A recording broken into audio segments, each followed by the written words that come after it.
Tune in. Hey, you guys, this is Paris from the Diva Hustle Show. Today, my guest is Felice. She's an artist, a motivational speaker, a Holocaust educator, a professional organizer, and she's self employed. Hi, thanks for joining me. Hi, thanks for having me. No problem. So, I wanted to talk to you about how did you become an author and a motivational speaker? How did I become an author? So my first book was about my grandfather, who was a Holocaust survivor. Both my grandparents were. And in college, I started writing for the school newspaper. I became a columnist, and my grandfather said to me, "I want you to tell my story." So I had written about my grandmother who had committed suicide, and so I started writing about my grandfather, and I had no idea it was going to become a book. And it happened, I was living in a very tiny apartment, and a video of it went viral. Wow. And because of that, my grandfather's book sold around the world. Wow. And I never really expected to sell any copies. So all of a sudden, I was being asked to speak. And then I started writing another book about being organized and living in a tiny apartment. I mean, it was 90 square feet. It was Okay. like the circumference of a Honda Accord.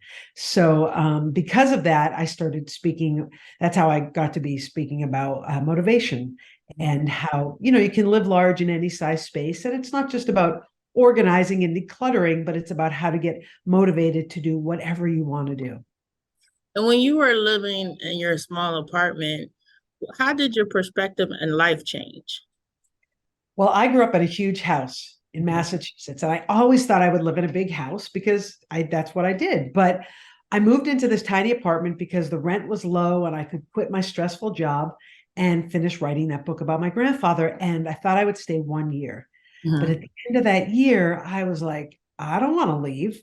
I loved my lifestyle. I didn't have to set an alarm. My Right. expenses were so low that I didn't have to work as much. And I thought, wait a second, what are we doing here? A lot of us work so much just to pay for so much.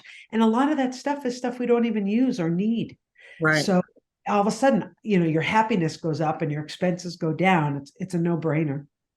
And how did you feel about the part of downsizing? Did you feel like you was losing something? Like what emotionally was going through your mind? Was it like, okay, I just got to downsize, I'm okay with it, or Yeah, a lot of people are resistant to getting rid of stuff, and that's understandable, right? It brings us comfort, joy, memories, sentimental items. But I did it an interesting way. Before I moved, I got rid of a few things, but I put 77 boxes of stuff into storage. okay. And I labeled every box and I had a list. And if I needed anything, I could go get it, which I never did. But at the end of that first year, when I said I'm going to stay again, I went back to storage and I said, I haven't needed this stuff. So I started getting rid of stuff little by little. And every year I decided to stay another year. I was there a total of 5. I would get rid of more stuff. And by the end of 5 years, I got rid of all the boxes. And in your book, I understand that you offer like practical tips on people that are looking like to downsize. Cause I think that a lot of people are now, like you'll see a lot of people even now, they're like, I'm just getting rid of everything and I'm going to just stay in the hotel because it's like easier, right? So I know in the book it talk about some tips. So what are some tips you would suggest? Sure. Yeah, you need tips because it's overwhelming. People don't know where to begin. And some of the tips I say are start small, like baby steps, and break it down. So I always say start with your socks. You don't have much emotional attachment, I would hope, to your socks. I mean, maybe 1 or 2 pairs, but get rid of what has holes, what doesn't have a partner. We just have stuff, use it, dust it with it, and then move on to something else like underwear and build your way up. And then you get to shirts, and then you say, let me go through my books. Books, people have this thing with their books, they love their books, but by breaking it down into one section, one type of item, it helps. Sometimes we all have cell phones. I say set your timer for a half hour, 15 minutes, an hour, and just say, I'm just going to work during that time. And when the timer goes off, you can stop. Mhm. Knowing you can stop takes the pressure off. It Mhm. makes it less overwhelming. And with kids, I say roll a pair of dice. My mom loves this too, but roll a pair of dice. Whatever number you get, that's how many things you get rid of. And you walk around with a bag like you're trick or treating. And like, really, do you need that? You Okay. know? And it's hard, but if you break it down, it can become easier. Because I know, like, for me, I like to shop and it's kind of hard. Yeah. So, as you're giving suggestions, I'm like, okay, but that dress might come back in season like in a couple years, and then I have to buy it all over again. What about people that struggle like with shopping? Like, Yeah, shopping is great, but a lot of us use shopping as therapy. yeah, You've heard of retail therapy, and we don't really need that thing, but we needed the high we got from buying it. mhm, Well, keep the tag on it, maybe you return it, but it's okay if you buy something, if you love it, but okay, make sure that you love it.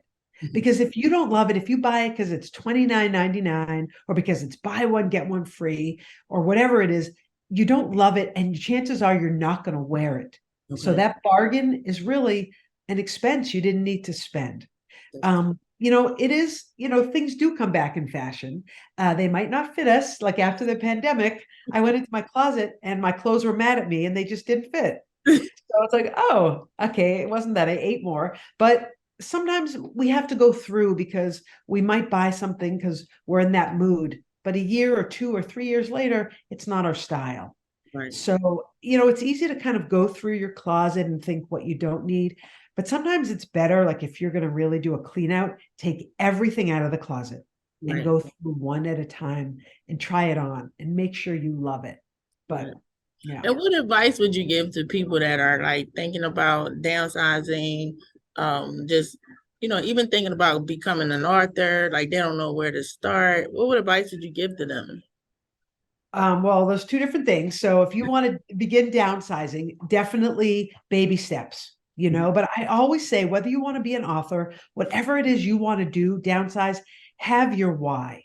Right, Why do you want to be an author? Why do you want to downsize? I want to save money. I want to be able to travel. I don't want to waste. I want to pay off my college loans. Have that why. I wanted to write that book about my grandfather because he asked me to. right, So, and along the way, you're going to struggle. You're going to feel like giving up. And if you have that why, write it out, tape it to your refrigerator. That why will remind you because living in 90 square feet was the hardest thing I ever had to do. And there were times I thought, what am I doing? I don't have a kitchen. I can't sit up in bed. It was like, what the? So I reminded myself, I'm writing this book as a gift for my grandfather. That's right, all he ever asked me to do besides eat, because that's what grandfather did. But besides that, I mean, that's your why. So start with that. right. And then, like when you build shelves at IKEA, you have steps. You have to create steps. You Right. can't just do it all at once. So you got to figure those steps out. And so I know you have the new book, Half In and Half Out. So talk about the book, about what it's about. Sure. It's just called Half In. Oh, Half In, I'm sorry. Yeah. It's a coming of age memoir, Forbidden Love. It took me a long time to write this book. When I was 23 and I just graduated from college, I had an affair, a secret affair with my boss, a Mhm. 57-year-old woman. Wow. And this was all new to me. And this was the early 90s when it was don't ask, don't tell. Right. And 10 years later, she died. And I Mm. had to mourn her as I had loved her in secret. And then I started for therapy, I started to write. I had no idea it would become a book. It took me a number of years to write the book, and the book just came out last fall. And since it's come out, I just feel this freedom, Okay. this like weight off my chest. And I teach a memoir class called From Pain to Publish, Turning Heartache into Memoir. Whatever trauma you've had in your life, whether you're going to write a book or not, sometimes expressing yourself through words can help you get through a difficult time, through secrets, through pain. Right. And as you was writing a book, did you realize, I know, well, not, I don't know, but did you realize a lot of the times you suppress a lot of the issues, you never really dealt with them? And did that come up? Yes, my editor's favorite thing was, what are you feeling here? And I was like, how do I express my feelings? I mean, I was telling the story, but she said, you have to add your feelings. And it made me dig really deep. Okay. It's helpful to have somebody pushing you if you're not in therapy to try to pull that out of you. But it's so important because we know that this pain, it manifests in our bodies, this pain, the secrets, the shame, Right. whatever it is you're dealing with, you got to get it out. Right. Right. And so if people wanted to purchase the book, where can they get the book from? Where is it on? Sure. All my books are on Amazon. Okay. They're wherever books are sold. You can go to my website, felicecohen.com. There are ebooks, paperback, audio. Okay.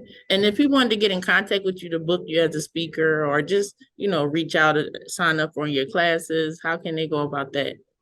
Sure. They can email me. You can go to my website again, felicecohen.com. My email, felice@felicecohen.com. All right. Well, thanks for joining us today. It was a pleasure talking with you. I wish you the best in the future, and hope you get on TED Talk. I think you're there because it came up in the search.